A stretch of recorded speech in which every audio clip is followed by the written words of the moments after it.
ಶ್ರೀ ಗುರು ಬಸವಲಿಂಗ ಗುರು ಬಸವಲಿಂಗಾಯ ನಮಃ.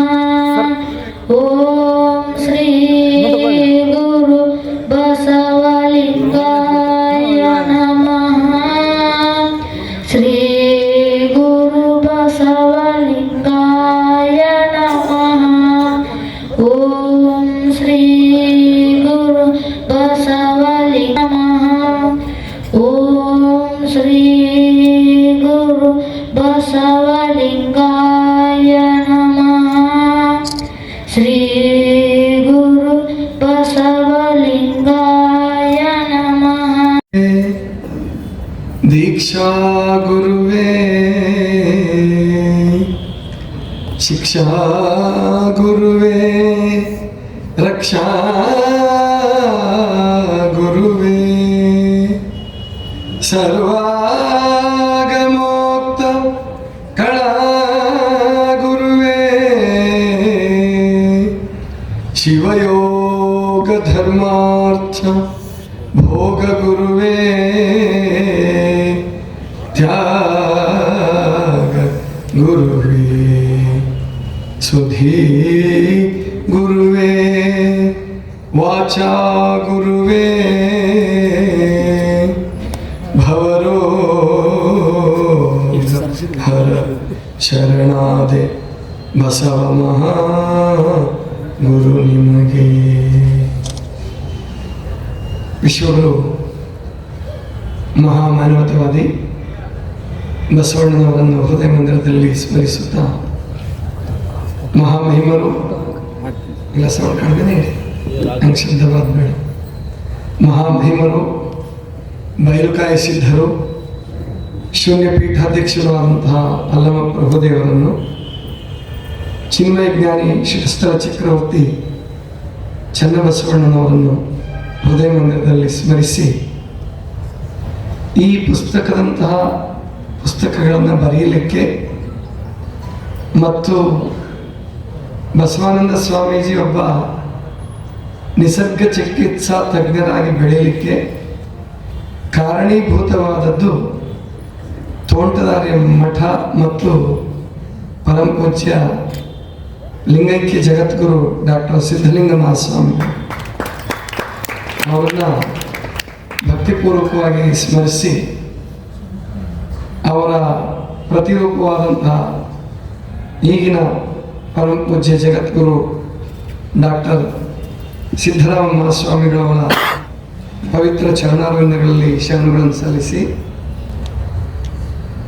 ಇದುವರೆಗೆ ತ್ಯಾಗವೀರ ಶಿರಸಂಗಿ ಲಿಂಗರಾಜರನ್ನ ಕುರಿತು ಅಮೋಘವಾಗಿ ಹೃದಯಪೂರ್ವಕವಾಗಿ ಮಾತನಾಡಿರುವಂತಹ ನಿವೃತ್ತ ಉಪನ್ಯಾಸಕರಾದಂತಹ ಮಹಾದೇವಪ್ಪ ಗಚ್ಚಣ್ಣವರವರೇ, ವೇದಿಕೆ ಮೇಲೆ ಉಪಸ್ಥಿತರಿರ್ತಕ್ಕಂತಹ ಎಲ್ಲ ಸಮಾಜದ ಮುಖಂಡರುಗಳು, ಅವೆಲ್ಲದಕ್ಕೂ ನಿಮ್ಮ ಸಮಾಜಗಳಿಗೆ ಲಿಂಗಾಯತ ಅಂತ ಸೇರಿಸ್ಕೊಂಡ್ಬಿಡ್ರಿ. ಲಿಂಗಾಯತ ಪಂಚಮಸಾಲಿ, ಲಿಂಗಾಯತ ಕೊಡುವಕ್ಕಲಿಗ, ಲಿಂಗಾಯತ ಗಾಣಿಗೆರ, ಈ ಎಲ್ಲ ಸಮಾಜದ ಮುಖ್ಯಸ್ಥರಾದಂತಹ ಈಶಣ್ಣ ಮುನ್ನೋಳಿಯವರೇ, ಸಿದ್ದರಾಮಪ್ಪ ಗೋಜನೂರವರೇ, ಬಸವರಾಜ್ ಬಿಂಗಿ ಅವರೇ ಮತ್ತು ಮಹೇಶ್ ಗೌಡ ಪೊಲೀಸ್ ಪಾಟೀಲ್ರೇ, ಈಶ್ವರ ಮೊದಲೇಗೆ ಆಯಿತು, ಅನಿಲ್ ಪಾಟೀಲ್ರೇ ಹಾಗೂ ನಮ್ಮ ಲಿಂಗಾಯತ ಲಿಂಗಾಯತ ಪ್ರಗತಿಶೀಲ ಸಂಘದ ಅಧ್ಯಕ್ಷರಾದಂಥ ಬಾಲಣ್ಣ ಬರಂಗೌಡ್ರವರೇ, ಕಾರ್ಯದರ್ಶಿಗಳಾದಂಥ ವೀರಣ್ಣ ಅವರೇ ಮತ್ತು ಬೆನ್ಕೊಪ್ಪ ಸರ್ ಅವರೇ ಮತ್ತು ಆರೋಗ್ಯಾಮೃತ ಪುಸ್ತಕವನ್ನು ಓದಿ ಸಂತೋಷಪಟ್ಟಿರುವಂಥ ಶಿವಾನಂದ ಹೊಂಬಾಳ ಸರ್ ಅವರೇ ಮತ್ತು ಸೇರಿರ್ತಕ್ಕಂಥ ಎಲ್ಲ ಬಹಳ ವಿಶೇಷವಾಗಿ ವಿದ್ವಾಂಸರಾಗಿ ಇವತ್ತು ಬಯಸದೇ ಬಂದ ಭಾಗ್ಯ ಹನುಮಕ್ಷಿ ಗೋಗಿ ಅಕ್ಕನವರೇ, ಎಲ್ಲರಿಗೂ ಸೇರಿರ್ತಕ್ಕಂಥ ಎಲ್ಲ ಸದ್ಭಕ್ತ ಬಂಧುಗಳೇ, ತಾಯಂದಿರೇ, ಮಕ್ಕಳೇ, ಎಲ್ಲರಿಗೂ ಶರಣ. ವಚನಾಂಕಿತಗಳ ವೈಶಿಷ್ಟ್ಯ ಮತ್ತು ವೈವಿಧ್ಯ ಈ ಪುಸ್ತಕದ ನಿಜವಾದ ಹೆಸರು.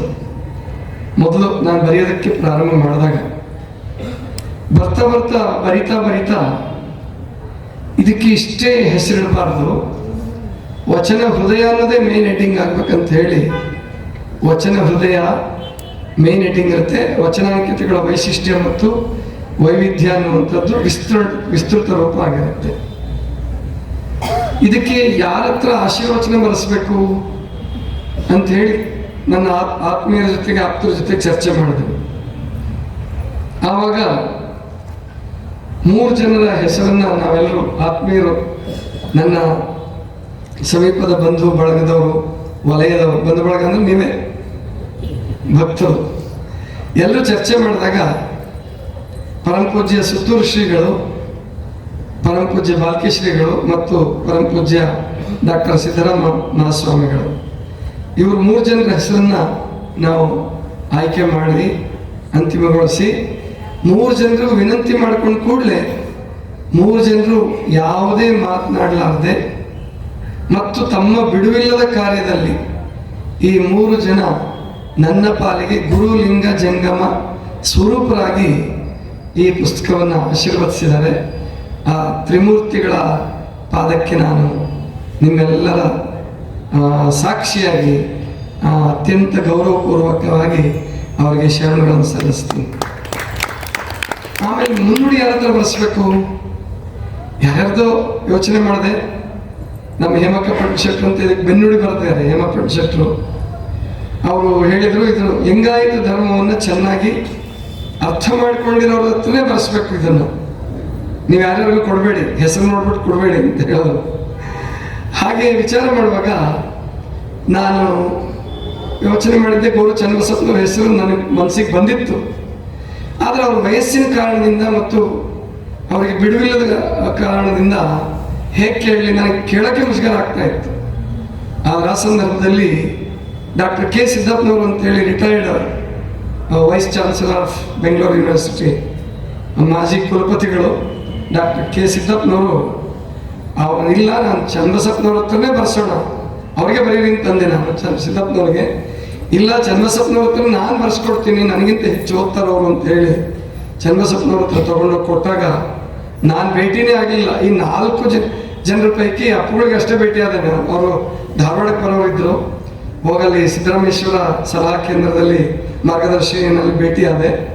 ಅವರು ತುಂಬ ಖುಷಿಯಿಂದ ಒಪ್ಕೊಂಡು ಬರೆದು ಕೊಟ್ಟರು. ಮತ್ತು ಬಹಳ 21 ಅಧ್ಯಾಯ ಕೊಟ್ಟಿದ್ದೆ ಅವ್ರಿಗೆ, ಅಷ್ಟನ್ನು ಓದಿ ಬರೆದರು. ಮತ್ತು ಚನ್ನಬಸಪ್ಪನವರು ಕೂಡ ಪೂರ್ಣ ಓದ್ಬಿಟ್ಟು 97ನೇ ವಯಸ್ಸಿನಲ್ಲಿ ಅವರು ಇದಕ್ಕೆ ಮುನ್ನುಡಿ ಬರೆದರು. ಅವ್ರಿಗೂ ಕೂಡ ನಾನು ಕೃತಜ್ಞತೆಯನ್ನು ಸಮರ್ಪಣೆ ಮಾಡ್ತೀನಿ. ಇದು ಹೇಗೆ ಶುರುವಾಯಿತು ಅದು ಕೊಟ್ಟಿದ್ದೀನಿ, ನಾನು ಪೀಠಿಕೆ ಒಳಗಡೆ ಕೊಟ್ಟಿದ್ದೀನಿ. ಈ ಪುಸ್ತಕದ ಸ್ಥೂಲ ಪರಿಚಯ ಅಂತಂದರೆ ಇದು 30 ಅಧ್ಯಾಯಗಳನ್ನು ಒಳಗೊಂಡಿದೆ. ಪೀಠಿಕೆಯಿಂದ ಪ್ರಾರಂಭ ಆಗಿ ಮುಕ್ತಾಯಕ್ಕನವರವರೆಗೆ 30 ಅಧ್ಯಾಯಗಳನ್ನು ಒಳಗೊಂಡಿದೆ. ನಾನು ಇದನ್ನು ಮೊದಲು ಬರೆಯೋದಕ್ಕೆ ಶುರು ಮಾಡಿದಾಗ ಇದೊಂದು ಪಾಕೆಟ್ ಆವೃತ್ತಿ ಆಗುತ್ತೆ, ಜೇಬಾವೃತ್ತಿ ಮಾಡಬೇಕು ಅಂತ ಹೊರಟವು. ವಚನಾಂಕಿತಗಳ ವೈಶಿಷ್ಟ್ಯ ವೈವಿಧ್ಯ ಇಷ್ಟು ಬರೆದು ಸುಮ್ಮನೆ ಆಗ್ಬಿಡೋಣ ಅಂದ್ಕೊಂಡಿದ್ದೆ. ಆದರೆ ಬರೆಯೋದಕ್ಕೆ ಕೂತಾಗ, ಅಧ್ಯಯನ ಮಾಡೋಕ್ಕೆ ತೊಡಗಿದಾಗ ಅನ್ನಿಸ್ತು, ಇಲ್ಲ ಇಷ್ಟೇ ಬರೆದು ಸಾಕಾಗಲ್ಲ ಅಂತಂದರೆ ಈಗ 474 ಪುಟಗಳು, ಒಟ್ಟು 512 ಪುಟಗಳು, ಅಂದರೆ ಎಲ್ಲ ಮುನ್ನುಡಿ ಆಶೀರ್ವಚನ ಎಲ್ಲ ಸೇರಿದ್ರೆ 512 ಪುಟಗಳ ಮೊದಲನೇ ಸಂಪುಟ ಆಗಿದೆ. ಇನ್ನೂ 2 ಅಥವಾ 3 ಸಂಪುಟಗಳು ಬರ್ತವೆ. ಇನ್ನೂ 2 ಅಥವಾ 3 ಸಂಪುಟಗಳು ಬರ್ತವೆ. ಗುರಿ ಏನಿಟ್ಕೊಂಡಿದ್ದೀನಪ್ಪ ಅಂದರೆ 252 ಜನರ ಹೆಸರು ಮತ್ತು ವಚನಾಂಕಿತ, ಅಂದರೆ ಇನ್ನೂ 50 ಜನರದ್ದು ವಚನಾಂಕಿತ ಮತ್ತು ಬರೀ ವಚನಾಂಕಿತಗಳು ಸಿಕ್ಕಿದೆ, ಹೆಸರು ಸಿಕ್ಕಿಲ್ಲ. ಆ ವಚನಾಂಕಿತಗಳು ಸಿಕ್ಕು ಹೆಸರು ಸಿಗಲಾರದನ್ನು ನಾನು ತಗೊಂಡಿಲ್ಲ. ಹೆಸರು ಮತ್ತು ವಚನಾಂಕಿತ ವಚನಗಳು ಸಿಕ್ಕಿದಾವಲ್ಲ, ಅವ್ರದ್ದು ಅಷ್ಟು ಜನರದ್ದು ಈ ಮಾಲಿಕೆ ಒಳಗಡೆ ಬರಬೇಕು ಅನ್ನುವಂಥ ಸಂಕಲ್ಪವನ್ನು ಮಾಡ್ಕೊಂಡಿದ್ದೀನಿ. ಮತ್ತು ಈ ಪುಸ್ತಕಕ್ಕೆ ಬಸವಣ್ಣನವರ ಅನುಗ್ರಹ, ನಾಡಿನ ಜಂಗಮದ ಅನುಗ್ರಹ ಹೆಂಗೆ ಸಿಕ್ತಪ್ಪ ಅಂದರೆ, ಈ ಪುಸ್ತಕವನ್ನು ಬರೆಯೋಕ್ಕೆ ಶುರು ಮಾಡಿ ಕೆಲವರಿಗೆಲ್ಲ ನಾನು ಕಾಂಟೆಂಟ್ಸ್ ಹೇಳ್ತಿದ್ದೆ, ಹೆಸರು ಹೇಳ್ತಿದ್ದೆ. ಆ ಹೆಸರು ಕೇಳಿನೇ ದಾಸೋಹಿಗಳು ಒಪ್ಕೊಂಡ್ಬಿಡ್ತಾ ಇದ್ದಾರೆ. ಇದಕ್ಕೆ ಸುಮಾರು ಒಂದು 4 ಲಕ್ಷ ರೂಪಾಯಿ ದಾಸೋಹ ರೂಪದಲ್ಲೇ ಬಂತು. ನಾನು ಏನನ್ನು ಅಂದರೆ ಮಹಾಮನೆಯಿಂದ ₹1 ನಾನು ಹಾಕಲಿಲ್ಲ, ಎಲ್ಲ ದಾಸೋಹ ರೂಪದಲ್ಲೇ ಬಂತು. ಅದಕ್ಕೆ ನಮ್ಮ ಗದಗಿನ ಒಬ್ಬ ಯುವಕ, ನಮ್ಮ ಶರಣು ಬಸವ ಅಂಗಡಿ, ನನ್ನ ಶಂಕರಣ್ಣ ಅಂಗಡಿಯವ್ರ ಮಗ, ಅವನು ಹಿಡ್ಕೊಂಡು ಇದಕ್ಕೆ 6 ಜನ ದಾಸೋಹಿಗಳಾಗಿದ್ದಾರೆ. ಅದರಿಂದನೇ ₹650 ಇರೋದನ್ನು ₹350 ಕೊಡ್ತಾ ಇದ್ದೀನಿ. ಮತ್ತು ಯಾರು ನಿಮಗೆ ಶಕ್ತಿ ಇಲ್ಲಪ್ಪ, ನನಗೆ ₹350 ಕೊಡೋಕ್ಕೂ ಶಕ್ತಿ ಇಲ್ಲ ಅಂತ ಹೇಳಿದ್ರೆ ನೀವು ಫೋನ್ ಮಾಡಿ, ಹಾಗೇನೆ ನಿಮಗೆ ಆ ಪುಸ್ತಕ ಕಳಿಸ್ಕೊಡ್ತೀನಿ. ಆದರೆ ನೀವು ಮಾಡಬೇಕಾದ ಡ್ಯೂಟಿ, ಕರ್ತವ್ಯ ಏನಪ್ಪ ಅಂತಂದರೆ ನೀವು ಆ ಪುಸ್ತಕನ ಓದಬೇಕು. ಸುಮ್ಮನೆ ತಗೊಂಡೋಗಿ ಲೈಬ್ರರಿಲಿ ಇಡೋದು ಅಥವಾ ಶೋಕೇಸಲ್ಲಿ ಇಡೋದು ಮಾಡಬೇಡಿ. ನಿಮಗೆ ಖಂಡಿತ ಅರ್ಥ ಆಗುತ್ತೆ. ನನ್ನ ಒಂದು ಪುಸ್ತಕ ಇದೆ, ಶರೀಫ ರಸಾಯನ ಅಂತ ಹೇಳ್ಬಿಟ್ಟು. ಶರೀಫ ರಸಾಯನ ಯಾರ ಬಗ್ಗೆ ಅಂತ ಗೊತ್ತಾಗಿರ್ಬೇಕು ನಿಮ್ಗೆ ಈಗಾಗಲೇ. ಶಿಶುನಾಳ ಶರೀಫರ 108 ಹಾಡುಗಳಿಗೆ ಭಾವಾರ್ಥ ಬರೆದಿದ್ದೀನಿ. ಅದನ್ನು ಶರಣು ಕೊಟ್ಟೆ, ಶರಣ ಬಸವ ಅಂಗಡಿಗೆ ಕೊಟ್ಟೆ. ಶರಣಗೆ ನಮ್ಮಲ್ಲಿ ಬರ್ತಿದ್ದ, ನಮ್ಮಲ್ಲಿ ಸೇವೆನೂ ಮಾಡಿದ. ಅವನಿಗೆ ಇವನೇನು ಓದಲ್ಲ, ಸುಮ್ಮನೆ ಶಂಕರಣ್ಣಂಗಾರ ಉಪಯೋಗ ಆಗಲಿ, ಯಾರಿಗಾರ ಉಪಯೋಗ ಆಗಲಿ ಅವನಿಗೆ ಕೊಟ್ಟೆ. ಅವನು ಒಂದು 8 ದಿವಸ ಆದಮೇಲೆ 15 ದಿವಸ ಆದಮೇಲೆ ನನಗೆ ಫೋನ್ ಮಾಡ್ದ, ಅಪ್ಪರ ಶರೀಫ್ ರಸಾಯನ ಪುಸ್ತಕ ಓದ್ತಾ ಇದ್ದೀನಿ, ತುಂಬ ಸಂತೋಷ ಆಗ್ತಾ ಇದೆ ಅಂತ ಫೋನ್ ಮಾಡಿದವನು. ಈ ಪುಸ್ತಕ ದಾಸೋಹ ಮಾಡ್ಬೇಕಾದ್ರೆ ಅವನು ಏನಂತ ಹೇಳ್ದ ಗೊತ್ತಾ, ಅಪ್ಪರ ನಾನೊಬ್ಬ ಓದಲಾರ್ದವನು. ಅವ್ನು PUC ಓದಿದ್ದಾನೆ, ಅವನು ಪ್ಯಾರಾಮೆಡಿಕಲ್ ಮಾಡಿಕೊಂಡು ಆರೋಗ್ಯ ಇಲಾಖೆಯಲ್ಲಿ ಸರ್ವಿಸ್ ಮಾಡುವಂಥ ಅವಕಾಶ ಪಡ್ಕೊಂಡಿದ್ದಾನೆ. ಆದರೆ ಅವನು ಹೇಳೋದೇನೆಂದರೆ, ನನ್ನಂತ ಒಬ್ಬ ಓದಲಾರ್ದವನು ಓದಿಸುತ್ತೆ ನಿಮ್ಮ ಬರವಣಿಗೆ ಅಂದಮೇಲೆ ವಚನ ಹೃದಯವನ್ನು ತುಂಬ ಜನ ಓದ್ತಾರೆ. ಆದ್ದರಿಂದ ನಮ್ಮ ಅಪ್ಪ ಅಮ್ಮನ ಹೆಸರಲ್ಲಿ ಇದಕ್ಕೆ ದಾಸೋಹ ಮಾಡ್ತೀನಿ ಅಂತ ಹೇಳಿ ಅವನು ಕೂಡ ದಾಸೋಹ ಮಾಡಿದ್ದಾನೆ. ಅಂದರೆ ನಿಮ್ಗೆ ಯಾಕೆ ಹೇಳ್ತಾ ಇದ್ದೀನಿ ಅಂದರೆ, ಶರಣು ಓದಿದ ಮೇಲೆ ನೀವೆಲ್ಲರೂ ಓದ್ಬೋದು. ಯಾಕಂದರೆ ನೀವು ಸಾವಿರಾರು ಶಿವಾನುಭವ ಗೋಷ್ಠಿಗಳನ್ನು ನಡೆಸಿದವರು.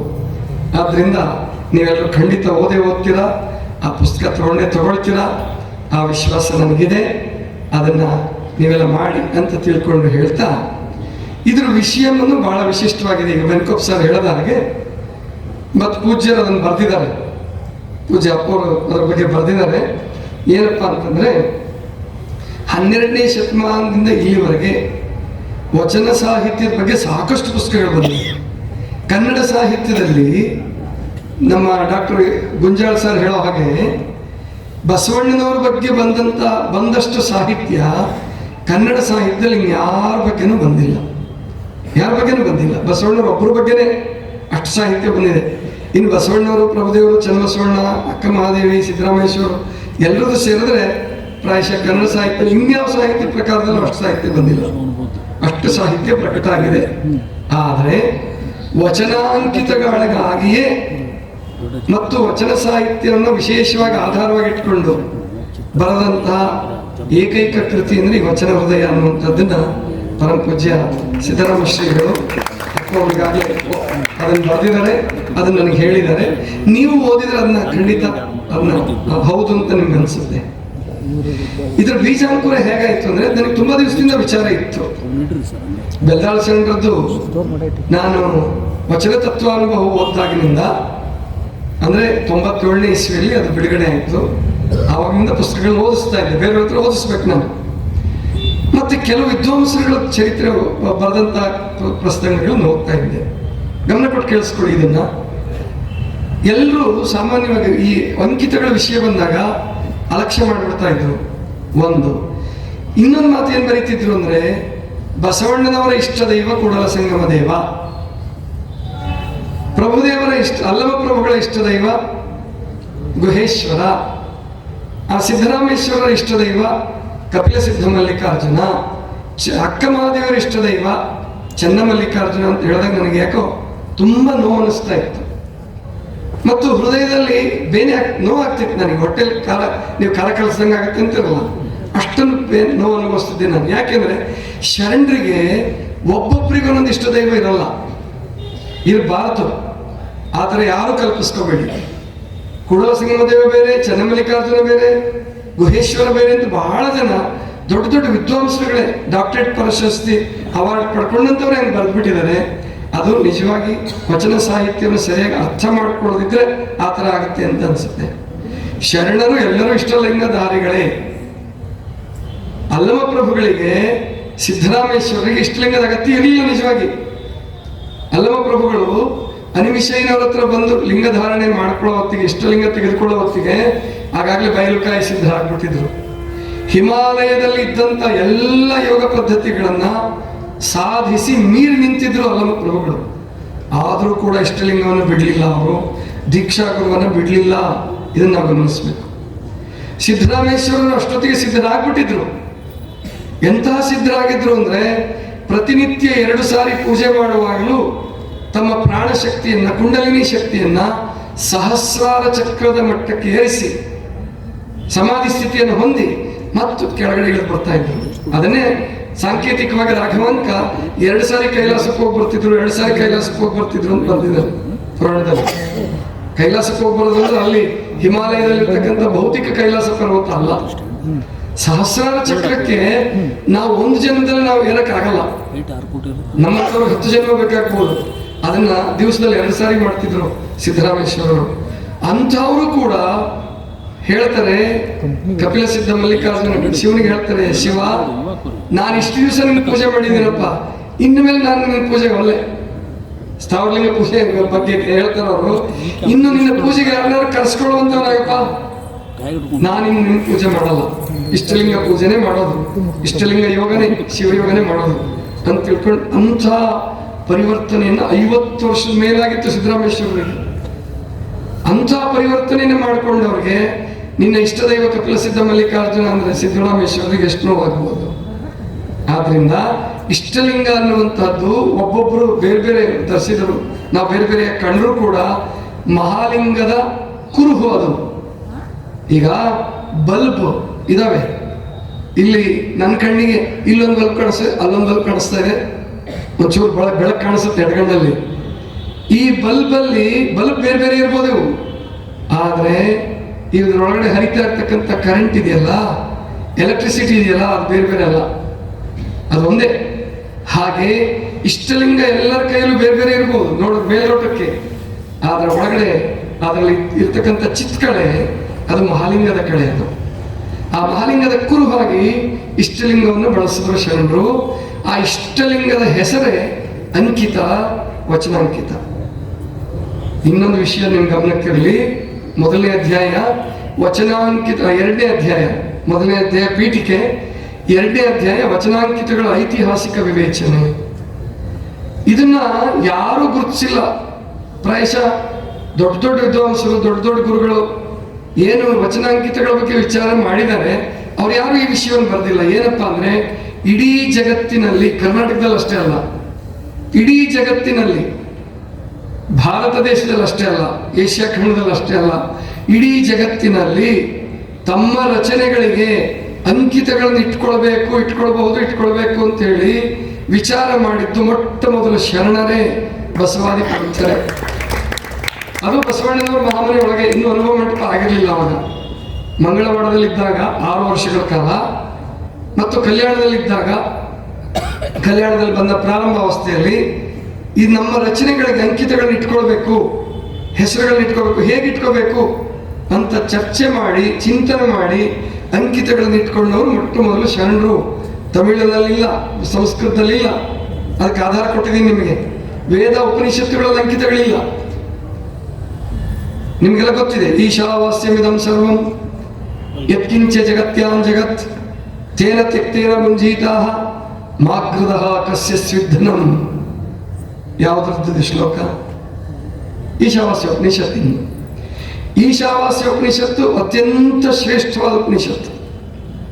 ವೇದಗಳು ಈ ಬ್ರಿಟಿಷರು ಬರೆದಿರೋ ಹಾಗೆ ಅಥವಾ ನೀವು ತಿಳ್ಕೊಂಡಿರೋ ಬರೀ 5000 ವರ್ಷ ಅಲ್ಲ ಅದರ ಇತಿಹಾಸ. ವೇದಗಳು, ಉಪನಿಷತ್ತುಗಳು, ಅದಕ್ಕಿಂತ ಪ್ರಾಚೀನ ಆಗಮಗಳು ಮತ್ತು ಸಿಂಧು ಬಯಲು ನಾಗರಿಕತೆ. ಈಗ ಅವರು ಹೇಳ್ತಿರೋ ಪ್ರಕಾರನೇ, ಪಾಶ್ಚಿಮಾತ್ಯ ಇತಿಹಾಸಜ್ಞರು ಹೇಳೋ ಪ್ರಕಾರನೇ ಸುಮಾರು 25ರಿಂದ 30 ಸಾವಿರ ವರ್ಷಗಳ ಹಳೆಯದಿರ್ಬೋದು ಸಿಂಧು ಬಯಲು ನಾಗರಿಕತೆ ಅಂತ ಒಪ್ಕೊಳ್ತಿದ್ದಾರೆ. ಅಂಥದ್ರಲ್ಲಿ ಅದಕ್ಕಿಂತ ಪ್ರಾಚೀನವಾದದ್ದು ಅಂದರೆ ಅದು ಅವಶೇಷಗಳು ಸಿಕ್ಕಿರೋದು ನಮಗೆ 25,000 ವರ್ಷ ಹಿಂದಿಂದ, ಆದರೆ ಅದಕ್ಕಿಂತ 1000 ವರ್ಷ ಮೊದಲೇ ಅದು ಪ್ರವರ್ಧಮಾನ ಸ್ಥಿತಿಯಲ್ಲಿರುತ್ತೆ. ಹುಟ್ಟಿನಿಂದ ಅದು ಪ್ರವರ್ಧಮಾನ ಸ್ಥಿತಿಗೆ ಬರಬೇಕಾದ್ರೆ ನಾಗರಿಕತೆ ಎಷ್ಟು ವರ್ಷಗಳು ತಗೊಂಡಿರುತ್ತೆ, ಎಷ್ಟು 1000 ವರ್ಷಗಳು ತಗೊಂಡಿರುತ್ತೆ. ಆವಾಗ ಅಷ್ಟು ಪ್ರಾಚೀನವಾದಂತಹ ವೇದಗಳಲ್ಲಿ, ಆಗಮಗಳಲ್ಲಿ, ಪುರಾಣಗಳಲ್ಲಿ ಎಲ್ಲೂ ಕೂಡ ಅಂಕಿತಗಳನ್ನ ಇಟ್ಕೊಳ್ಳೋ ಪದ್ಧತಿ ಇಲ್ಲ. ಇನ್ನು ಬೌದ್ಧರ ಪಾಳಿ ಭಾಷೆಯಲ್ಲಾಗಲಿ, ಜೈನರ ಅರ್ಧಮಾಗಧಿ ಭಾಷೆಯಲ್ಲಾಗಲಿ, ಅಥವಾ ದ್ರಾವಿಡ ಭಾಷೆಗಳಲ್ಲೆಲ್ಲ ಪ್ರಾಚೀನ ಭಾಷೆ ಅನ್ನುವಂಥ ತಮಿಳು ಅಂದರೆ ತಿರುವಳ್ಳುವ ಅವರ ಕುರುಡುಗಳಲ್ಲಾಗಲಿ ನಿಮಗೆ ಅಂಕಿತಗಳು ಸಿಕ್ಕೋದಿಲ್ಲ. ಅಂಕಿತಗಳನ್ನು ಮುಂದೆ ನಮ್ಮ ಕನ್ನಡದಲ್ಲೇ ಬಂದರೂ ಕೂಡ ನೀವು ಪಂಪನ ರಚನೆ ಇರ್ಬೋದು, ಒಡ್ಡಾರಾಧನೆ ಶಿವಕೋಟ್ಯಾಚಾರ್ಯರ ಒಡ್ಡಾರಾಧನೆ ಇರ್ಬೋದು, ಅಥವಾ ಕವಿರಾಜ ಮಾರ್ಗದ ಶ್ರೀ ವಿಜಯನ ಕವಿರಾಜ ಮಾರ್ಗ ಇರ್ಬೋದು, ಇಲ್ಲೆಲ್ಲೂ ನೀವು ಅಂಕಿತಗಳನ್ನು ಕಾಣೋದಿಲ್ಲ. ಅಂಕಿತಗಳನ್ನು ಇಟ್ಕೊಳ್ಳೋ ಸಂಪ್ರದಾಯ ಬಂದಿದ್ದು 12ನೇ ಶತಮಾನದಲ್ಲೇ ಬಸವಣ್ಣನವರ ಮಹಾಮನೆಯಲ್ಲೇ. ಅದರಲ್ಲಿ ಯಾವ ಸಂಶಯ ಇಲ್ಲ. ಅದಕ್ಕೆ ಬೇಕಾದ್ರೆ ಶಾಸನಗಳ ಆಧಾರ ಅಕ್ಕವರು ಒದಗಿಸೋದಾದ್ರೆ ನನ್ನ ಕ್ಷೇತ್ರ ಒದಗಿಸೋದು ಭಾಳ ಸಂತೋಷ, ಗೊತ್ತಾಯ್ತಲ್ವ? ಅದಕ್ಕೆ ಬಂಧುಗಳೇ, ವಚನಾಂಕಿತಗಳ ಬೆನ್ನು ಹಿಡ್ಕೊಂಡು ಹೊರಟಾಗ ಶರಣರ ಇತಿಹಾಸ ಏನು ಗೋಚಲಾಗಿತ್ತೋ ಅದಕ್ಕೂ ಕೂಡ ಉತ್ತರ ಸಿಕ್ತು. ನನಗೆ ಅದಕ್ಕೂ ಉತ್ತರ ಸಿಕ್ತು. ಅದಕ್ಕೆ ಇಲ್ಲಿ ಹಿರಿಯ ಶರಣರು ಅಂತ ಭಾವಿಸಿದಂತಹ ಮಾದಾರ ಚೆನ್ನಯ್ಯ, ಡೋಹರ ಕಕ್ಕಯ್ಯ, ಜೇಡರ ದಾಸಿಮಯ್ಯ, ಮೆರೆಮಿಂಡಯ್ಯ ಮತ್ತು ಇವರೆಲ್ಲರೂ ಕೂಡ ಕೆಂಬಾವಿ ಭೋಗಣ್ಣ, ಇವರೆಲ್ಲರೂ ಬಸವಣ್ಣನವರು ಸಮಕಾಲೀನರೇ, ಅದರಲ್ಲೇನು ಸಂಶಯ ಇಲ್ಲ. ಈ ಪುಸ್ತಕವನ್ನು ಓದಿ, ನೀವು ಓದಿ, ನಾನು ಪ್ರಶ್ನೆಯನ್ನು ಎತ್ತಿದ್ದೀನಿ, ಉತ್ತರನೂ ಕೊಟ್ಟಿದ್ದೀನಿ.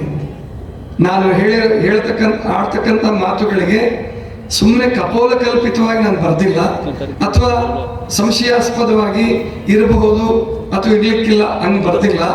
ಸ್ಪಷ್ಟವಾಗಿ ವಚನಗಳ ಆಧಾರವಾಗಿ ಇಟ್ಕೊಂಡೇನೆ ಈ ಪುಸ್ತಕವನ್ನು ರಚನೆ ಮಾಡಿದ್ದೀನಿ. ಆದ್ದರಿಂದ ನೀವು ಅದನ್ನು ಓದಿ ನಿಮ್ಮ ಅನೇಕ ಸಂಶಯಗಳನ್ನು ನಿವಾರಿಸ್ಕೊಳ್ಬೋದು. ವಿಶೇಷವಾಗಿ ಜೇಡರ ದಾಸಿಮಯ್ಯನವ್ರ ಬಗ್ಗೆ ಬಹಳ ತಲೆ ಕೆಡಿಸ್ಕೊಂಡಿದ್ದೀರ. ಇಲ್ಲಿ ನಮ್ಮ ಬಂಧುಗಳು ಅನೇಕ ಜನ ಇದ್ದೀರಾ, ನೀವು ಶಾಪುರಪೇಟೆಯವರು, ಬಸವೇಶ್ವರ ನಗರದವರು, ಹೌದಲ್ವಾ?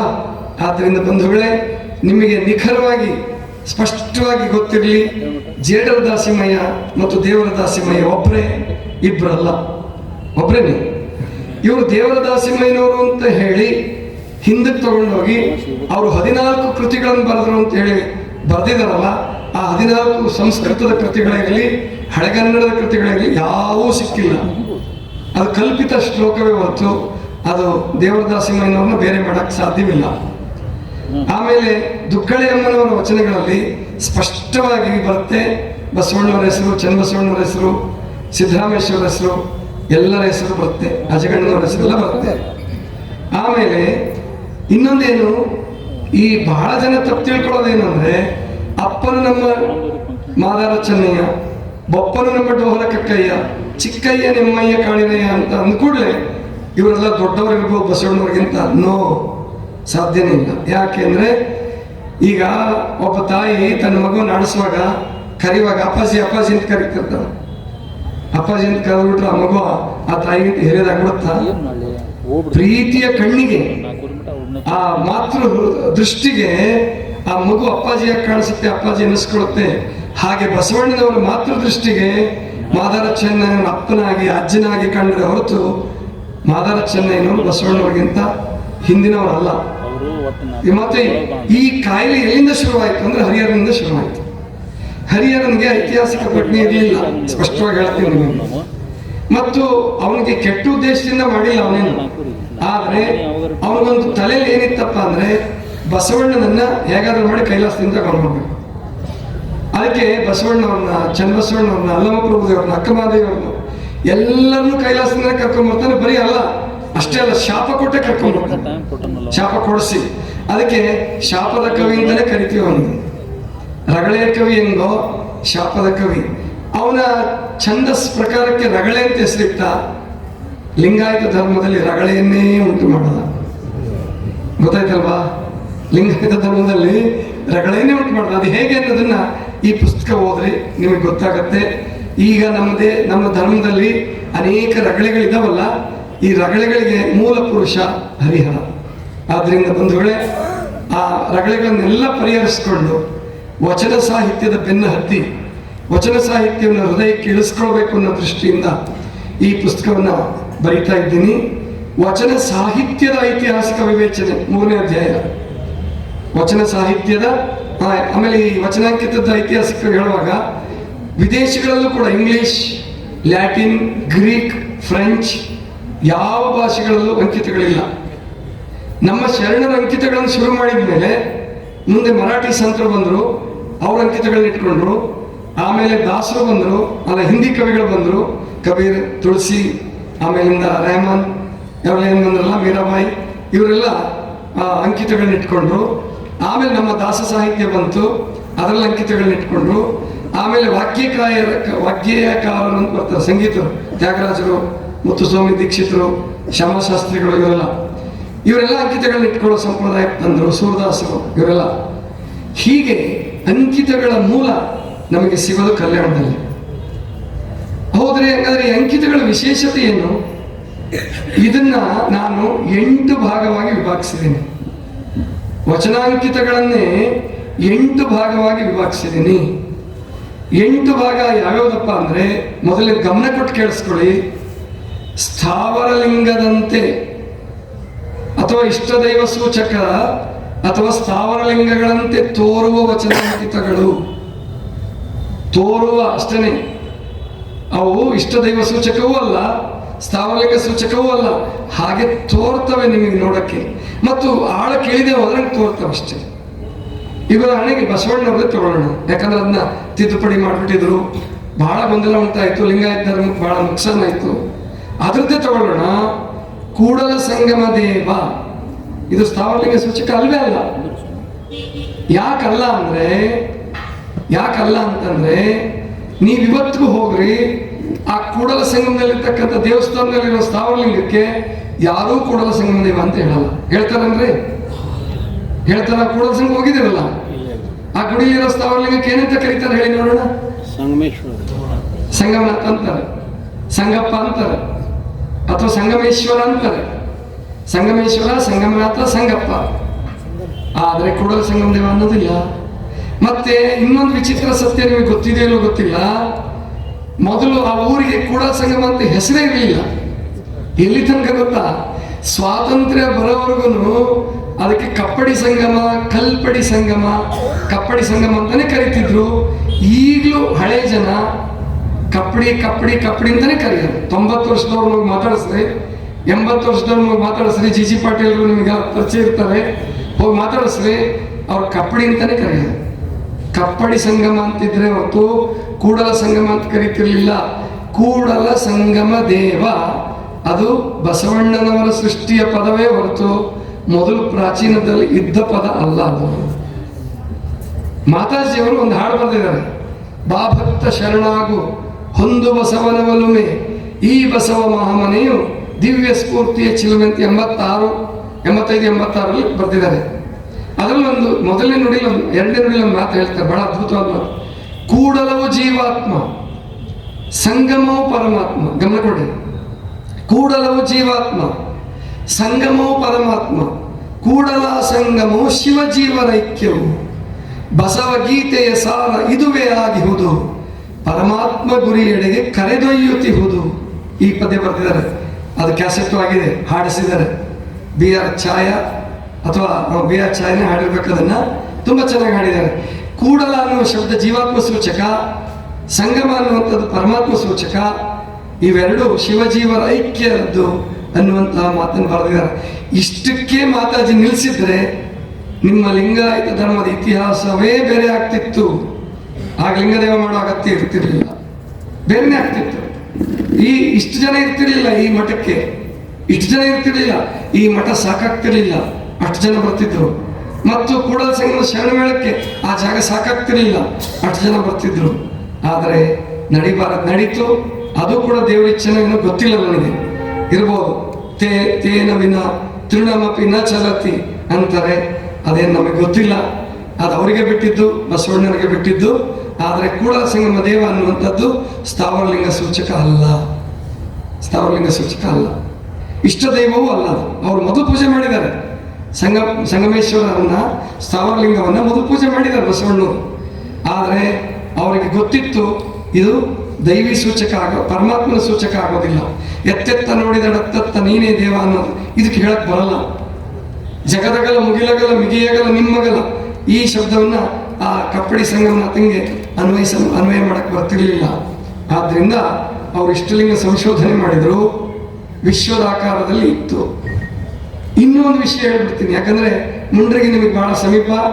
ಈಗ ನಮ್ಮ ಮುಂಡ್ರಿಗೆ ಗುರುಗಳು ಏನು ಮಾದೇವಪ್ಪನವರು ಗಚಣ್ಣವರವರು ಮುಂಡ್ರಿಗೆ ಅವ್ರದ್ದು ಒಂದು ವಚನ ಹೇಳಿದ್ರು ಅಂತ ಅವರೇ ಯಾರೋ ಹೇಳಿದರು, ಅನ್ನದಾನ ಇಷ್ಟದ್ದು. ಅವರು ವೀರಶೈವ ದಾರ್ಶನಿಕ ಸಿದ್ಧಾಂತ ಒಂದು ಮಾತು ಬರೀತಾರೆ. ಸಿಂಧೂ ಬಯಲಿನ ನಾಗರಿಕತೆಯ ಸಂದರ್ಭದಲ್ಲಿಯೇ ಲಿಂಗಗಳು ದೊರೆತಿವೆ, ಆದುದರಿಂದ ಇದು ಲಿಂಗಾಯತ ಅತ್ಯಂತ ಪ್ರಾಚೀನ ಕಾಲದಲ್ಲಿ ಇದ್ದು ಲಿಂಗ ಅಂತ ಬರ್ಬಿಟ್ಟಿದ್ದಾರೆ. ಈಗಲೂ ಮುಂಡ್ರಗಿ ಜಗದ್ಗುರುಗಳನ್ನು ಕರ್ಕೊಂಡು ಆರ್ಕಿಯಾಲಜಿಕಲ್ ಡಿಪಾರ್ಟ್ಮೆಂಟ್ಗೆ ಹೋಗ್ರಿ ನೀವು, ಡೆಲ್ಲಿ ಇಟ್ಟಿದಾರೋ ಎಲ್ಲಿಟ್ಟಿದಾರೋ ನನಗೆ ಗೊತ್ತಿಲ್ಲ. ಈಗ ಒಡ್ಡನಗರದಲ್ಲಿ ಗುಜರಾತಲ್ಲೂ ಒಂದು ಆರ್ಕಿಯಾಲಜಿಕಲ್ ಮುಖ್ಯ ಕೇಂದ್ರ ಸ್ಥಾಪನೆ ಮಾಡಿದ್ದಾರೆ.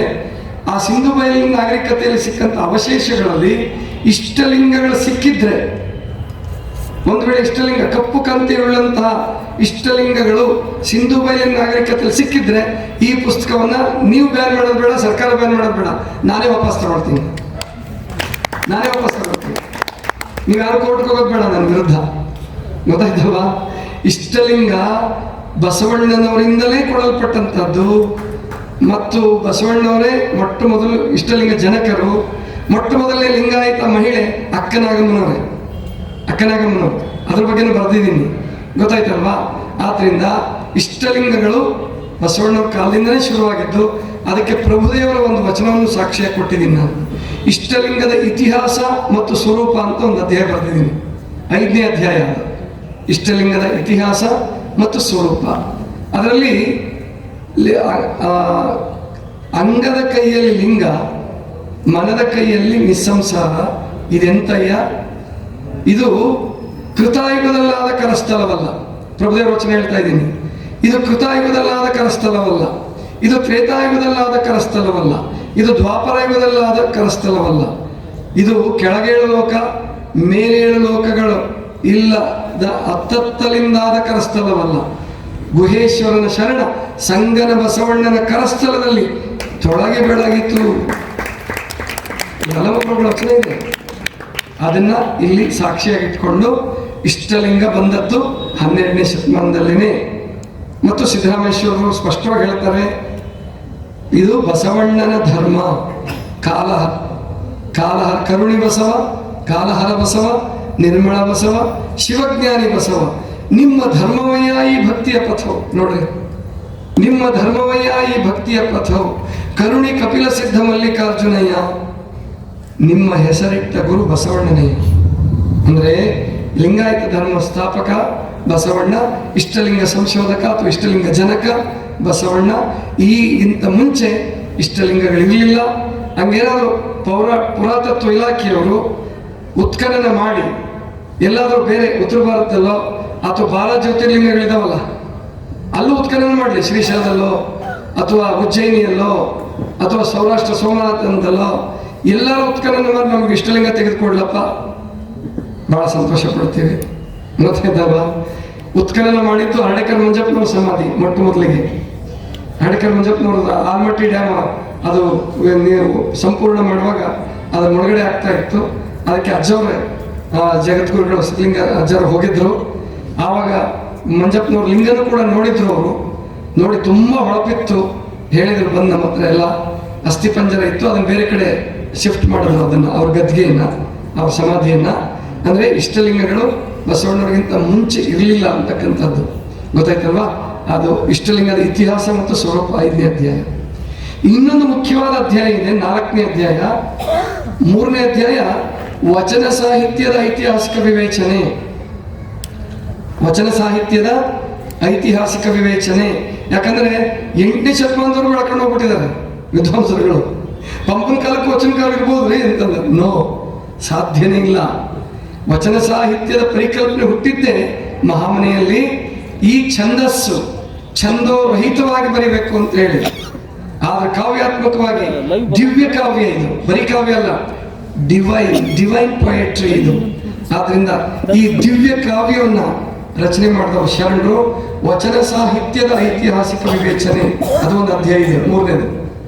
4ನೇ ಅಧ್ಯಾಯ ಒಂದಿದೆ, ಆದ್ಯರು, ವೇದ್ಯರು, ಪುರಾತನರು, ಪ್ರಮಥರು ಎಂಬ ಶಬ್ದಗಳ ವಿವೇಚನೆ.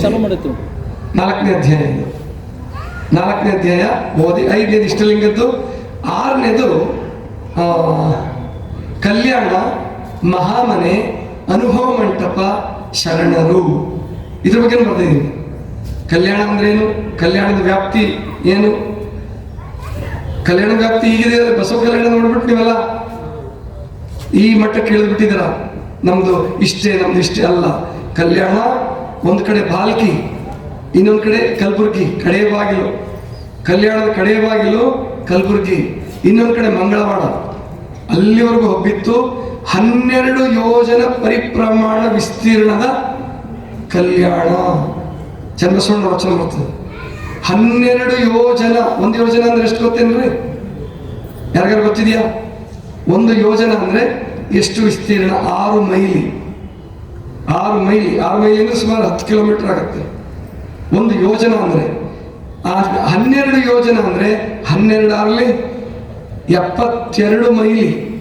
ಪರಿಪ್ರಮಾಣ, ನನ್ನ ಪ್ರಕಾರ ಪರಿಪ್ರಮಾಣ ಅಂದ್ರೆ ಈಗ ನೀವು ಚದುರ ಅಂತಿರಲ್ಲ, ಸ್ಕ್ವೇರ್, ಅದಕ್ಕೆ ಪರಿಪ್ರಮಾಣ ಅಂತ ಬಳಸಿದ್ದಾರೆ ಅಂತ ಅನ್ಸುತ್ತೆ.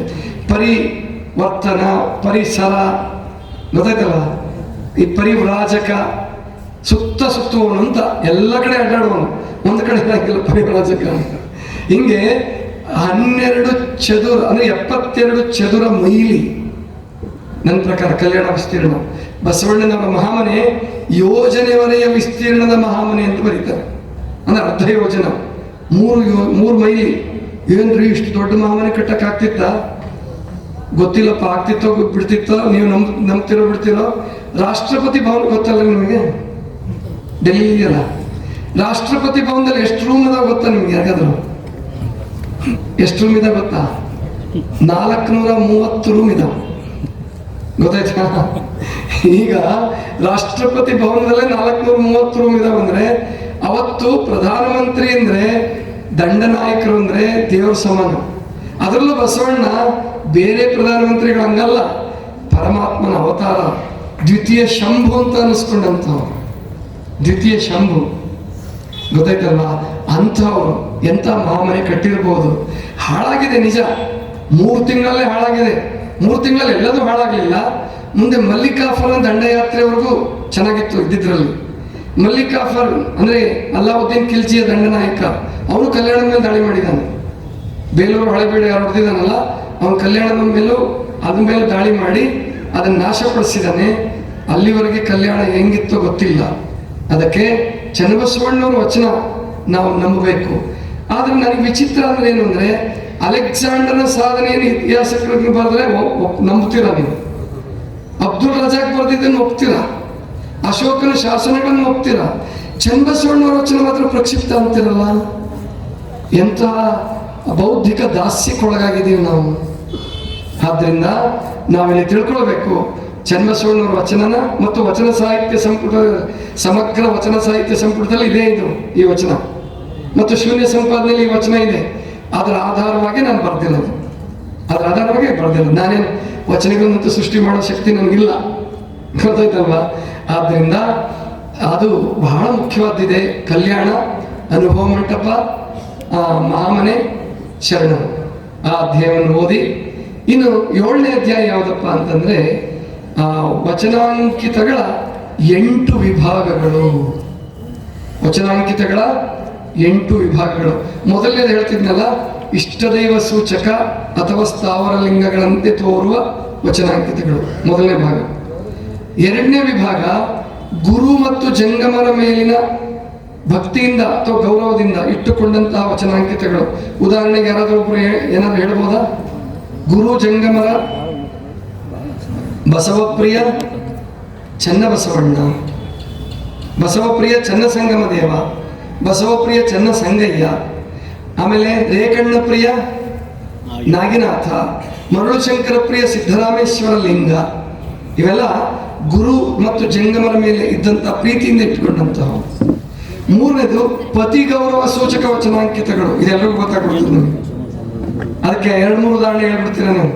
ಅಪ್ಪಣ್ಣ ಪ್ರಿಯ ಚನ್ನಬಸವಣ್ಣ, ಇಮ್ಮಡಿ ನಿಕ್ಕಳಂಕ ಮಲ್ಲಿಕಾರ್ಜುನ, ಎನ್ನಯ್ಯ ಪ್ರಿಯ ಇಮ್ಮಡಿ, ಮಾರಯ್ಯ ಪ್ರಿಯ ಅಮರೇಶ್ವರ ಲಿಂಗ. ಇವೆಲ್ಲ ಪತಿ ಗೌರವ ಸೂಚಕ ವಚನಾಂಕಿತಗಳು. 4ನೇದು ವೃತ್ತಿ ಸೂಚಕ ವಚನಾಂಕಿತಗಳು. ವೃತ್ತಿ ಸೂಚಕ ವಚನಾಂಕಿತಗಳು ಉದಾಹರಣೆಗೆ ಕೈಯುಳಿಗತ್ತಿ ಅಡಿಗುಂಟ ಕಡಿಯಾಗ ಬೇಡ ಅರಿ ನಿಜಾತ್ಮ ರಾಮ ರಾಮನ ಮಾದಾರ ಚೆನ್ನೈನ ವಚನಾಂಕಿತ ಇದು. ಇಲ್ಲೇ ಗೊತ್ತಾಗತ್ತೆ ಮಾದಾರ ಚೆನ್ನೈನವರು ಅನುಭವ ಮಂಟಪ ಶುರುವಾಗಿ ಒಂದು 10-15 ವರ್ಷದ ನಂತರ ಅನುಭವ ಮಂಟಪ ಬಂದಿದ್ದಾರೆ. ಹಿರಿಯರಲ್ಲ, ಬಸವಣ್ಣವ್ರಿಗಿಂತ ವಯಸ್ಸಿನಲ್ಲಿ ಹಿರಿಯರಲ್ಲ. ಆದ್ರೆ ಬೊಪ್ಪ ಅಪ್ಪ ಬೊಪ್ಪ ಅಂತ ಕರೆದ ಕೂಡ್ಲೆ ಮುತ್ತಯ್ಯನ ಎಮ್ಮಯ್ಯನ ಅಜ್ಜೆ ಅಂದ ಕೂಡ್ಲೆ ಅವ್ರ ವಯಸ್ಸಾಗಿತ್ತು ಅಂತ ತಿಳ್ಕೊಬೇಕಾಗಿಲ್ಲ. ಗೊತ್ತಾಯ್ತಲ್ವಾ? ಆ ವಚನಾಂಕಿತ ನೋಡಿದ್ರೆ ಗೊತ್ತಾಗತ್ತೆ ಎಲ್ಲರಿಗಿಂತ ಅದ್ಭುತವಾದ ವಚನಾಂಕಿತ ಅದು. ಕೈಯುಳಿ ಕತ್ತಿ ಅಡಿಗುಂಟ ಕಡಿಯಾಗ ಬೇಡ ಹರಿ ನಿಜಾತ್ಮ ರಾಮ ರಾಮ. ಡೋಹರ ಕಕ್ಕಯ್ಯನವ್ರ ವಚನಾಂಕಿತ ಯಾರಿಗಾರು ಗೊತ್ತಿದೆಯಾ? ಡೋಹರ ಕಕ್ಕಯ್ಯನವ್ರ ವಚನಾಂಕಿತ ಯಾರಾದ್ರೂ ಹೇಳ್ಬೋದಾ? ಅಭಿನವ ಮಲ್ಲಿಕಾರ್ಜುನ. ಅಭಿನವ ಮಲ್ಲಿಕಾರ್ಜುನ ಯಾರನ್ನ ಕುರಿತದ್ದಾಗಿರ್ಬೋದು ಇದು? ಅಭಿನವ ಅಂದ್ರೆ ಏನು ಹೇಳಿ ನೋಡೋಣ ಸರ್. ಇಷ್ಟೊಂದು ಜನ ಇದ್ದೀರಲ್ಲ, ಅಭಿನವ ಅನ್ನೋದಕ್ಕೆ ಅರ್ಥ ಹೇಳಿ ನನಗೆ. ಮಲ್ಲಿಕಾರ್ಜುನ ಅನ್ನೋದಕ್ಕೆ ಬೇಡ, ಅಭಿನವ ಈಗ ನೀವು ಬಳಸ್ತೀರಲ್ರಿ. ಅಭಿನವ ವಿಷ್ಣುವರ್ಧನ್, ಅಭಿನವ ರಾಜ್ಕುಮಾರ್, ಜೂನಿಯರ್ ಬಳಸಲ್ಲ. Junior Vishnuvardhan, junior Rajkumar. ಹಂಗೆ ಅಭಿನವ ಮಲ್ಲಿಕಾರ್ಜುನ ಯಾರು ಗೊತ್ತಾ? ಬಸವಣ್ಣ. ಮಲ್ಲಿಕಾರ್ಜುನ ಅಂದ್ರೆ ಪರಮಾತ್ಮ, ಅಭಿನವ ಅಂದ್ರೆ 2ನೇ ಪರಮಾತ್ಮ, ಜೂನಿಯರ್ ಗಾಡ್, ದ್ವಿತೀಯ ಶಂಭು ಅನ್ನೋ ಅರ್ಥ. ಅದು ಡೋಹರ ಕಕ್ಕಯ್ಯನವರ ವಚನಾಂಕಿತ. ಎನ್ನ ಮುಟ್ಟಿ ಪಾವನ ಮಾಡಿದಾತ ಬಸವಣ್ಣ. ದೀಕ್ಷೆ ಕೊಟ್ಟವರು ಬಸವಣ್ಣವರು ಡೋಹರ ಕಕ್ಕಯ್ಯನವರಿಗೆ. ಅಷ್ಟೇ ಅಲ್ಲ, ಅಜಗಣ್ಣ, ಜೇಡರ ದಾಸಿಮಯ್ಯ ಇವರೆಲ್ಲರಿಗೂ ಬಸವಣ್ಣವ್ರು ಲಿಂಗ ದೀಕ್ಷೆ ಮಾಡ್ದಂಗೆ ಕಾಣಿಸ್ತದೆ. ಆದ್ರೆ ಬಸವಣ್ಣ ಒಂದು ಕರಾರ್ ಹಾಕಿದ್ರು ಕಾಣಿಸುತ್ತೆ ಅವ್ರಿಗೆಲ್ಲ. ನನ್ನ ಹೆಸರನ್ನ ನನ್ನ ದೀಕ್ಷಾ ಗುರು ಅಂತ ನೀವು ಯಾರು ಹೇಳ್ಕೂಡುದು ಹಂಗ ಹಾಕಿದ್ರು ಅಂತ ಕಾಣಿಸುತ್ತೆ. ಅದಕ್ಕೆ ಅವ್ರು ಯಾರು ಹೇಳಲ್ಲ. ಅಜಗಣ್ಣವ್ರ ಬಗ್ಗೆ ಬರ್ದಿರೋದ್ರಲ್ಲಿ ಅದನ್ನ ನಾನು ವಿಸ್ತಾರವಾಗಿ ಬರ್ದಿದ್ದೀನಿ. ಅಜಗಣ್ಣವರು ಅನುಭವ ಮಂಟಪಕ್ಕೆ ಬಂದಿದ್ರು, ಮುಕ್ತಾಯಕ್ಕ ಅನುಭವ ಮಂಟಪಕ್ಕೆ ಬಂದಿದ್ರು. ಆ ವಿಷಯನೆಲ್ಲ ನಾನು ಆ ಪುಸ್ತಕದಲ್ಲಿ ಬರ್ದಿದ್ದೀನಿ. ಅದನ್ನ ಅದು 3ನೇದು ಪತಿ ಗೌರವ ಸೂಚಕ ವಚನಾಂಕಿತಗಳು. 4ನೇದು ವೃತ್ತಿ ಸೂಚಕ, ಅದು ಹೇಳ್ತಿದ್ನಲ್ಲ, ವೃತ್ತಿ ಸೂಚಕ ವಚನಾಂಕಿತಗಳು. 5ನೇದು ತತ್ವ ಪ್ರೇಮ ಸಂಬಂಧ, ತತ್ವ ಪ್ರೇಮ ಸೂಚಕ ವಚನಾಂಕಿತಗಳು. ತತ್ವ ಪ್ರೇಮ ಸಂಬಂಧ ವಚನ. 6ನೇದು ಸ್ವಭಾವ ಸೂಚಕ. ಈ 5 ಅಥವಾ 6ರಲ್ಲಿ ಒಂಚೂರು ವ್ಯತ್ಯಾಸ ಆಗ್ಬೋದು. 5ನೇ ಸ್ವಭಾವ ಸೂಚಕ ಇರ್ಬೋದು ಅಥವಾ 6ನೇ ತತ್ವ ಸೂಚಕ ಇರ್ಬೋದು, ಪರವಾಗಿಲ್ಲ. ಒಂಚೂರು ನಂಬರ್ ವ್ಯತ್ಯಾಸ ಆಗಿರ್ಬೋದು. ಸ್ವಭಾವವನ್ನು ಕೂಡ ತಿಳಿಸ್ತವೆ. ನಗೆಯ ಮಾರಿ ತಂದೆ ಗೊತ್ತಲ್ವ? ಹೆಸರು ಕೇಳಿದಿರಲ್ವಾ? ನಗೆಯ ಮಾರಿ ತಂದೆ ವಚನಾಂಕಿತ ಯಾವುದಂತ ಯಾರಾದ್ರೂ ಹೇಳ್ಬೋದಾ? ಆತುರ ವೈರಿ ಮಾರೇಶ್ವರ. ನಗೆಯ ಮಾರಿ ತಂದೆ ಅದು ಆತುರ ವೈರಿ ಮಾರೇಶ್ವರ. ಅದಕ್ಕೆ ವಿರುದ್ಧವಾಗಿ ಕಾಮಿದೇವ ಅಂತ ಒಬ್ಬಿದ್ದ. ಅವನ ವಚನಾಂಕಿತ ಏನ್ ಗೊತ್ತಾ? ಆತುರೇಶ್ವರ. ಒಬ್ರು ಆತುರ ವೈರಿ ಮಾರೇಶ್ವರ ಅಂದ್ರೆ ಒಬ್ರು ಆತುರೇಶ್ವರ. ಹಂಗಂತ ಇಬ್ರು ಜಗಳ ಆಡ್ತಿರ್ಲಿಲ್ಲ ಅವರು. ನೀನ್ ಯಾಕೆ ಆತುರೇಶ್ವರ ಇಟ್ಕೊಂಡೆ? ಅವನ ಆತುರ ವೈರಿ ಪರಮಾತ್ಮ ನೋಡಿದ್ರೆ ಹಂಗ ಅವ್ರೇನ್ ಜಗಳ ಆಡ್ತಿರ್ಲಿಲ್ಲ. ಸ್ವಾತಂತ್ರ್ಯ ಇತ್ತು, ಒಬ್ರದೊಬ್ರು ಪ್ರೀತಿ ಗೌರವಿಸ್ತಿದ್ರು, ಪ್ರೇಮದಿಂದ ಕಾಣ್ತಿದ್ರು. ಅಂದ್ರೆ ಸ್ವಭಾವ ಸೂಚಕ ವಚನಾಂಕಿತಗಳು ಇದಾವೆ ಅಂತ ನಿಮ್ಗೆ ಹೇಳೋದು. ತತ್ವ ಪ್ರೇಮ ಸೂಚಕ, ಸ್ವಭಾವ ಸೂಚಕ. 7ನೇದು ಅತಿ ವಿಶಿಷ್ಟ ವಚನಾಂಕಿತಗಳು. ಅತಿ ವಿಶಿಷ್ಟ ವಚನಾಂಕಿತಗಳು. ಬಂತಾದೇವಿದು ಎಲ್ರಿಗೂ ಗೊತ್ತಿದೆ ನಿಮಗೆ. ಏನು ಬಂತಾದೇವಿದು? ಬಿಡಾಣಿ. ಅಂದ್ರೆ ಯಾವ ಪ್ರಾಣಿಗಳನ್ನು ಕಟ್ಟಲ್ಲ, ಕೂಡಲ್ಲ, ಗೊತ್ತಾಯ್ತಲ್ವ? ಹಾಗೆ ಪರಮಾತ್ಮ ನೀನು ಬಿಡಾಡಿ ಅಪ್ಪ. ನೋಡ್ರಿ ಎಂತ ಸ್ವಾತಂತ್ರ್ಯ ಕೊಟ್ಟಿದ್ರು ಬಸವಣ್ಣವ್ರು. ಬಂತಾದೇವಿಗೆ ಬೈಲಿಲ್ಲ, ಎಂತ ವಚನಾಂಕಿತ ಇಟ್ಕೊಂಡಿದೆ ತೆಗಿ ಮಳೆ ಅಂತ ಅನ್ನಲಿಲ್ಲ. ಬಿಡಾಡಿಯನ್ನು ಉಳಿಸಿದಲ್ಲ. ಇನ್ನೊಬ್ರು ವಚನ ಭಂಡಾರಿ ಶಾಂತರಸು ಅಂತ ಬರ್ತಾರೆ, ಕೇಳಿರ್ಬೇಕು ನೀವೆಲ್ಲ. ವಚನ ಭಂಡಾರವನ್ನು ಸಂರಕ್ಷಣೆ ಮಾಡೋದು, ಅದನ್ನ ಲೈಬ್ರರಿಯನ್ ಇದ್ದಂಗೆ ಅದನ್ನೆಲ್ಲ ಸರಿಪಡಿಸಿಡೋದು, ಕಾಪಿ ಮಾಡಿಸೋದು, ಅದನ್ನ ಲಿಪೀಕರಿಸೋದು, ಇವ್ರದ್ದು ವಚನ ಭಂಡಾರಿ ಶಾಂತಾರ್ ಸರ್ ಗಾಯಕ. ಅವ್ರದ್ದೇನಿದೆ ಗೊತ್ತಾ ಅಂಕಿತ? ಯಾರಿಗೂ ಗೊತ್ತಾಗಲ್ಲ ಅದು. ಅಲೇಖನಾದ ಶೂನ್ಯ ಕಲ್ಲಿನೊಳಗಾದೆ. ಅಲೇಖನಾದ ಶೂನ್ಯ. ಅಲೇಖನಾದ ಅಂದ್ರೆ ನೀನು ಬರೆಯಕ್ ಬರಲ್ಲ ನಿನ್ ಬಗ್ಗೆ, ನೀ ಶೂನ್ಯ. ಲೇಖನ ಅಂದ್ರೆ ಆ ಲೇಖನ ಅಂದ್ರೆ ಬರೆಯೋದು. ನೀನು ಅಲೇಖನಾದ ಶೂನ್ಯ ಅಂದ್ರೆ ಅಲೇಖ, ನಿಂದು ಬರೆಯಕ್ ಬರಲ್ಲ. ಆದ್ರೆ ನಿನ್ನ ಹಣೆ ಬರ ಏನಾಯ್ತಂದ್ರೆ ಕಲ್ಲಿನೊಳಗೆ ಆಗ್ಬಿಟ್ಟೆ ನೀನು. ಸ್ಥಾವರಲಿಂಗ ಇರಲಿ, ಇಷ್ಟಲಿಂಗ ಇರಲಿ, ಮತ್ತೊಂದಿರ್ಲಿ, ಅಲ್ಲಿ ಪರಮಾತ್ಮನ್ ಕೂಡ ಹಾಕ್ಬಿಟ್ರಲ್ಲ ನೀವು. ಆದ್ರಿಂದ ನಿನ್ನ ಹಣೆ ಬರ ಏನಾಯ್ತು? ಕಲ್ಲಿನೊಳಗಾದೆ. ಅಲೇಖನಾದ ಶೂನ್ಯ ನೀನು, ಆದ್ರೆ ಕಲ್ಲಿನೊಳಂತ ವಿಶಿಷ್ಟ ಇದೆ ನೋಡಿ. ಬಹಳ ಸಮಯ ತಗೊಂಡೆ. 9:50 ನನ್ನ ಹತ್ರ ವಾಚ್ ಇದೆ, ಏನ್ ಚಿಂತೆ ಮಾಡಬೇಡಿ, ಮುಗಿಸ್ತೀನಿ. 8ನೇದು ತಮ್ಮ ಹೆಸರನ್ನೇ ವಚನಾಂಕಿತ ಮಾಡಿಕೊಂಡು ತಕ್ಷಣ ಹೇಳ್ತೀರಾ ಯಾರ ಹೆಸರು? ಅಂಬಿಗರ ಚೌಡೆ. ಒಬ್ಬರೇ ಅಲ್ಲ, ಬಹಳ ಜನ ಇದ್ದಾರೆ. ಸ್ವಲ್ಪ ಬದಲಾವಣೆ ಮಾಡಿಕೊಂಡು ಹೆಸರನ್ನ ಅಂಕಿತ ಮಾಡ್ಕೊಂಡವ್ರು ಇದ್ದಾರೆ. ಲದ್ದೆಯ ಸೋಮ ಅಂತ ಒಬ್ರು ಬರ್ತಾರೆ. ಆಮೇಲೆ ಇನ್ನೂ ಅನೇಕ ಜನ ಇದ್ದಾರೆ. ನೀವು ಪುಸ್ತಕ ಓದಿ ನೋಡಿ ಅಂತ ತಿಳ್ಕೊಂಡು ಹೇಳ್ತಾ, ಮತ್ತೆ ಎಷ್ಟು ಮಾತಾಡಿದ್ರು ಮುಗಿಯಲ್ಲ. ಯಾಕಂದ್ರೆ 512 ಪೇಜ್ ಇದೆ. ಮತ್ತೆ ಬರ್ಸಿರೋನು ನಾನು ಅಂತ ಅಂದಾಗ ಅದ್ರ ಬಗ್ಗೆ ಇನ್ನೂ ಒಂದು ತಾಸಾದ್ರೂ ಮುಗಿಯಲ್ಲ. ಬೇಡ, ಅಷ್ಟು ಅಗತ್ಯ ಇಲ್ಲ. ಪರಮ ಪೂಜ್ಯ ಅಪ್ಪಗಳವರು ಇಲ್ಲಿ ಬಿಡುಗಡೆ ಮಾಡೋದು ಇದು 15ನೇ ಕಾರ್ಯಕ್ರಮ ಅಂತ ಕಾಣಿಸುತ್ತೆ. ಇದು ಈ ಪುಸ್ತಕ ನವೆಂಬರ್ 21ಕ್ಕೆ ಮೊದಲು ಬಸವ ಕಲ್ಯಾಣದಲ್ಲಿ ಬಿಡುಗಡೆ ಆಯಿತು. ಅಲ್ಲಿಂದ ಕೋಲಾರದವರೆಗೆ ಒಟ್ಟು 15 ಕಡೆ ಇದು ಬಿಡುಗಡೆ ಆಗಿದೆ. 2,000 ಪ್ರತಿ ಮಾಡಿಸಿದ್ವಿ. ಈಗಾಗಲೇ ಹೆಚ್ಚು ಕಡಿಮೆ 1,500 ಖಾಲಿ ಆಗಿದೆ. ಮೊನ್ನೆ ಗುರುಗಳದೆಲ್ಲ ಒಂದು ಸಭೆ ಇತ್ತು, ಲಿಂಗಾಯತ ಮಠಾಧೀಶರ ಒಕ್ಕೂಟ. ಅಲ್ಲಿ 120 ಜನರಿಗೆ ಈ ಪುಸ್ತಕವನ್ನು ಮುಟ್ಟಿಸಲಾಗಿದೆ ದಾಸೋಹ ಪ್ರತಿಯಾಗಿ. ಹೀಗೆ ದಾಸೋಹಿಗಳು ನೀಡಿದ್ದನ್ನು ಮತ್ತೆ ದಾಸೋಹ ರೂಪದಲ್ಲೇ ಅರ್ಪಿಸೋದು ಅಂತಕ್ಕಂಥದ್ದು ನನ್ನ ಮನಸ್ಸಿನ ಭಾವನೆ ಆಗಿತ್ತು. ಅದಕ್ಕೆ ಎಲ್ಲ ಗುರುಗಳು ಸ್ಪಂದಿಸಿ ಸಂತೋಷ ಪಟ್ಟಿದ್ದಾರೆ. ಇನ್ನು ಓದಬೇಕು ಅಂದರೆ ನಾನು ಅದೇ ಅಂದ್ಕೊಂಡೆ, ತೆಂಗಿನ ಗಿಡ ಫಲ ಕೊಡೋದು ನಿಧಾನ, 7 ವರ್ಷ 8 ವರ್ಷ ಕಾಯ್ಬೇಕಾಗ್ತದೆ, ಗೊತ್ತಾಯ್ತಲ್ವಾ? ಹಾಗೆ ನನ್ನ ಪುಸ್ತಕನೂ ನಿಮ್ಗೆ ಅರ್ಥ ಆಗೋದಕ್ಕೆ, ಇದ್ರ ಬಗ್ಗೆ ನೀವು ಸಂತೋಷ ಪಡೋದಕ್ಕೆ, ಇದ್ರ ಮುಂದೆ ಸಮಾಜದಲ್ಲಿ ಮಾತಾಡೋದಕ್ಕೆ ಸ್ವಲ್ಪ ಟೈಮ್ ಹಿಡಿತದೆ, ನನಗೆ ಗೊತ್ತಿದೆ. ಹಿಡೀಲಿ, ಆದರೆ ಓದಿ ಹಂಚ್ಕೊಳ್ಳಿ. ನೋಡಿ, ಒಂದು ವಿವಾದಾಸ್ಪದ ಕೃತಿ ಬಂದ್ರೆ ವಾಟ್ಸಪ್ಪಲ್ಲಿ ಹಾಕ್ತೀರಿ, ವಾಟ್ಸಪ್ಪಲ್ಲಿ ಹಾಕ್ತೀರಿ, ಅದು ಚೆನ್ನಾಗಿಲ್ಲ ಇದು ಚೆನ್ನಾಗಿಲ್ಲ ಬೈತೀರಿ. ಈ ಗ್ರಂಥದ ಬಗ್ಗೆ ಓದ್ಬಿಟ್ಟು ಒಬ್ರು ವಾಟ್ಸಪ್ಪಲ್ಲಿ ಹಾಕಿಲ್ಲ, ಯಾರು ವಾಟ್ಸಪ್ಪಲ್ಲಿ ಹಾಕಿಲ್ಲ. ಹಾಕಿ ಹಂಚ್ಕೊಳ್ಳಿ. ಒಳ್ಳೇದನ್ನ ಯಾಕೆ ಪ್ರಸಾರ ಮಾಡಬಾರ್ದು? ಹಂಚ್ಕೊಳ್ಳಿ. ಅಂದ್ರೆ ಇದ್ರಲ್ಲಿ ದೋಷ ಇದ್ರೂ ಕೂಡ ಹಂಚ್ಕೊಳ್ಳಿ, ತೊಂದರೆ ಇಲ್ಲ.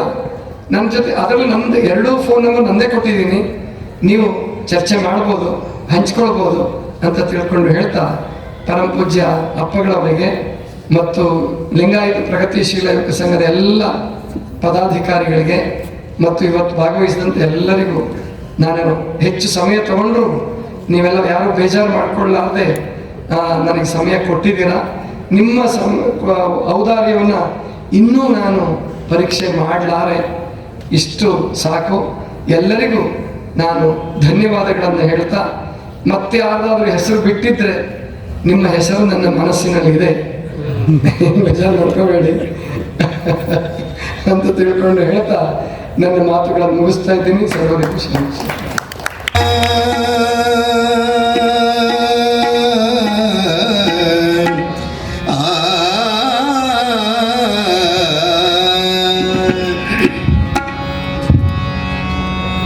ಎನ್ನ ಆಚಾರ ವಿಚಾರ ಬಸವಣ್ಣಂಗೆ ಅರ್ಪಿತವಾಯಿತು. ಎನ್ನ ಆಚಾರ ವಿಚಾರ ಬಸವಣ್ಣಗೆ ಅರ್ಪಿತವಾಯಿತು. ಎಲ್ಲ ಆಚಾರ ವಿಚಾರ ಬಸವಣ್ಣಗೆ